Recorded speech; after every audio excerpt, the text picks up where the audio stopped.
ایک دفعہ دریائے دجلہ میں شدید سیلاب آ گیا۔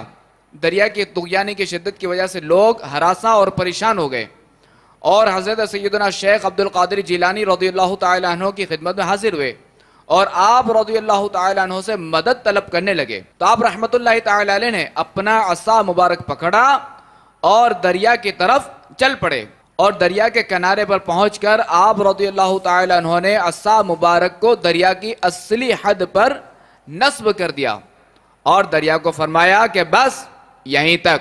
آپ کا فرمان ہی تھا کہ اسی وقت پانی کم ہونا شروع ہو گیا اور آپ کے عصا مبارک تک آ گیا۔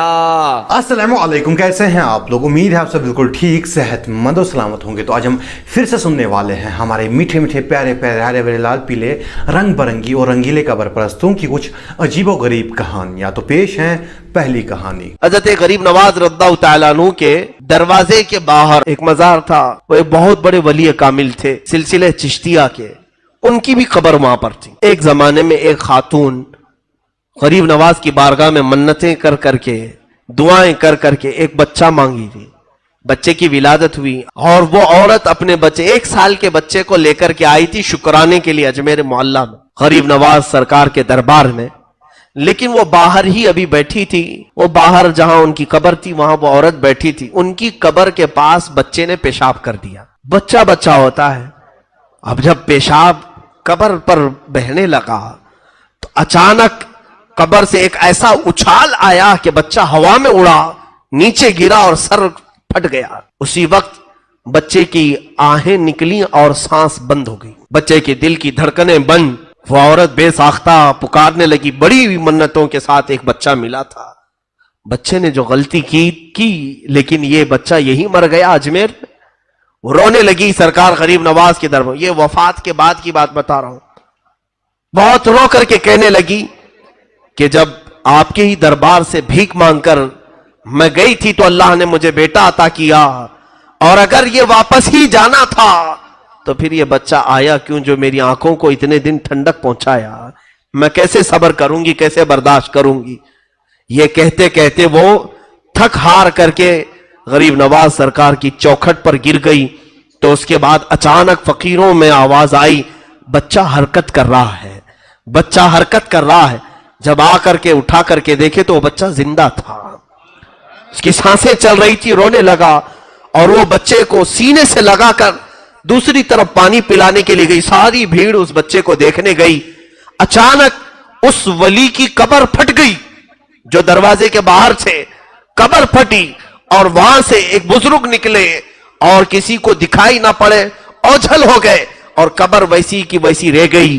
اور اس کو بعد میں لوگوں نے ڈھانک دیا۔ موجود مشائخ اور اولیاء جو تھے ان سے لوگوں نے سوال کیا کہ کیا ماجرا، ہمیں کچھ سمجھ میں نہیں آیا۔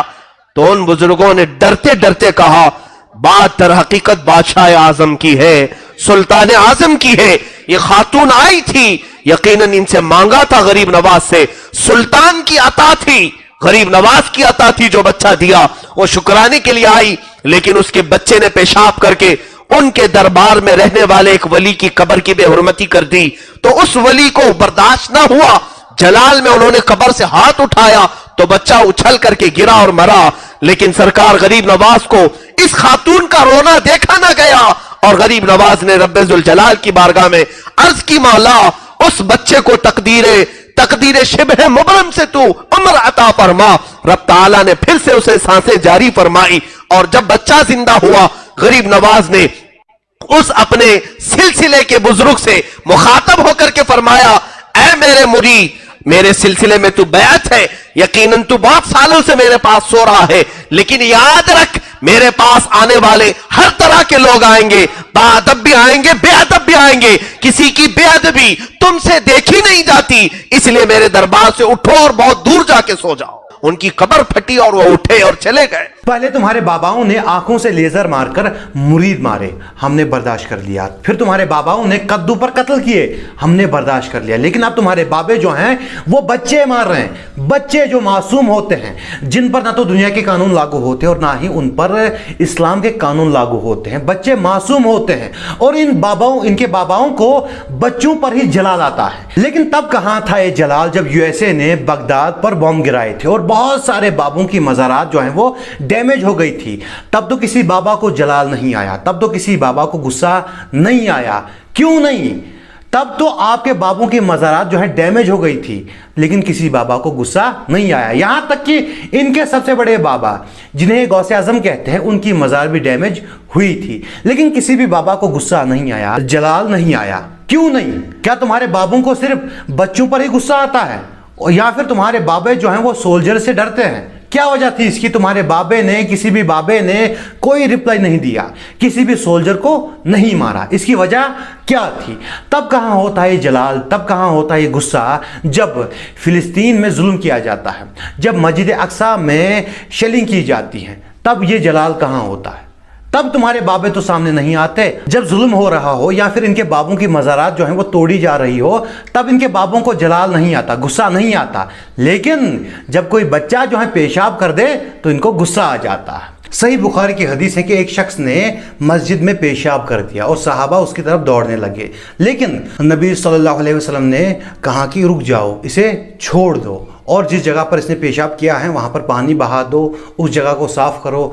तुम आसानियाँ करने वाले बनाकर भेजे गए हो, तंगी करने वाले बनाकर नहीं भेजे गए। वो शख्स जो था बड़ा था, बच्चा नहीं था, लेकिन फिर भी उसे माफ़ कर दिया गया, क्योंकि इस्लाम जो है माफ़ करना सिखाता है।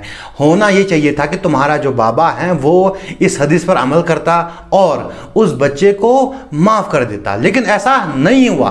तुम्हारे बाबे जो होते हैं जब जिंदा होते हैं ना तो किसी जंग में शरीक होते हैं, ना ही जहाद करते हैं, कुछ भी नहीं करते, लेकिन जैसे ही वो इस दुनिया से तशरीफ़ ले जाते हैं, उनका इंतकाल हो जाता है, तो फिर मरने के बाद वो बच्चे मारते हैं।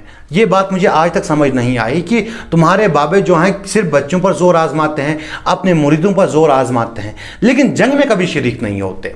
तो चलते हैं अगली कहानी की तरफ। सैयदना गौसे आज़म रदी अल्लाह ताला अन्हु बयान करते थे, और बयान करते करते आप सबको, बादशाह हो, वो आम आदमी हो, वो उलमा हो, वो आपका वाज सुनना तीन तरह होता था। पहले आप बयान फरमाते थे शरीयत, फिर आप फरमाते थे अब बयान करूंगा तरीक़त, फिर आप फरमाते थे अब बयान करूंगा हकीकत।